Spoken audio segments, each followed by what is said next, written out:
Hai semua, Cikgu Mira di sini. Selamat datang ke Dunia Sains.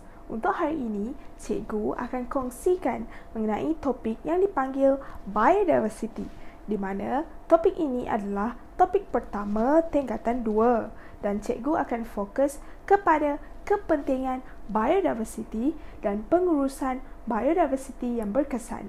Anda semua tahu apa itu biodiversity? Apabila kita bercakap tentang bio, ia adalah organisma hidup seperti haiwan, tumbuhan dan mikroorganisma. Diversity pula bermaksud kepelbagaian. Apabila bio dan diversity digabungkan, ia membawa maksud kepelbagaian organisma hidup. Untuk pengetahuan semua, Malaysia adalah salah satu daripada negara yang mempunyai mega biodiversity. Kenapa pentingnya kita untuk belajar tentang biodiversity? Apa kepentingan kepelbagaian spesies haiwan, tumbuhan dan mikroorganisma? Kepentingan yang pertama ialah sumber makanan. Haiwan dan tumbuhan membekalkan sumber kepelbagaian makanan untuk kehidupan seharian kita. Okey, sebagai contoh, kepelbagaian jenis ikan dan sayur-sayuran. Cuba anda bayangkan, sekiranya kita hanya ada satu jenis haiwan seperti ikan siakap dan satu jenis tumbuhan seperti kangkung.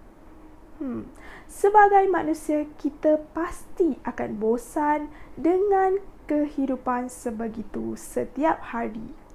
Kepentingan yang kedua ialah tempat rekreasi atau peranginan.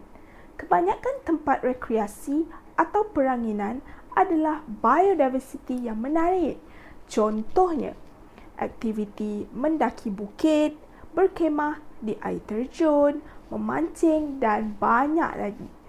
Di Malaysia, industri pelancongan juga bergantung kepada biodiversity. Yang terakhir ialah pendidikan. Pendidikan adalah penting untuk memelihara penggunaan biodiversity. Keadaan biodiversity akan bergantung kepada pendidikan pada masa sekarang.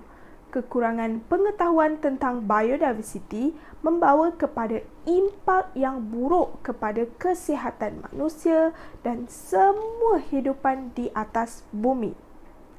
Dalam keadaan kita yang sekarang ini, kita mestilah menguruskan biodiversity kita untuk melindungi masa depan ekosistem, iklim dan kesihatan kita.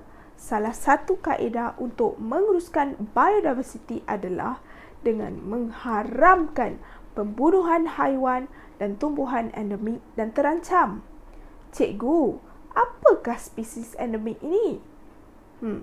Spesies endemik ialah spesies yang hidup di dalam habitat yang terhad di lokasi tertentu. Sebagai contoh, bunga Rafflesia hanya boleh dijumpai di Sabah sahaja dan harimau Malaya hanya boleh dijumpai di semenanjung Malaysia. Kaedah yang kedua ialah perhutanan semula. Pokok yang ditebang perlu diganti atau ditanam semula dengan pokok yang baru. Contohnya, pokok balak merupakan sumber kayu terpenting dalam perhutanan Malaysia. Sekiranya tidak ditanam semula, Malaysia akan kehilangan habitat utama dan haiwan bergantung sepenuhnya kepada tumbuhan. Ini akan menjejaskan rantaian makanan. Dunia global kini berhadapan dengan masalah kesan pemanasan iklim tidak terkecuali di Malaysia. Perubahan suhu dan iklim yang mendadak mengakibatkan bencana seperti peningkatan air laut yang mendadak, banjir dan sebagainya. Di sinilah peranan pokok penting dalam membantu mengimbangi suhu dan iklim setempat. Mari kita saksikan bagaimana pokok menyerap karbon dioksida melalui daun dan melepaskan oksigen ke atmosfera melalui proses fotosintesis.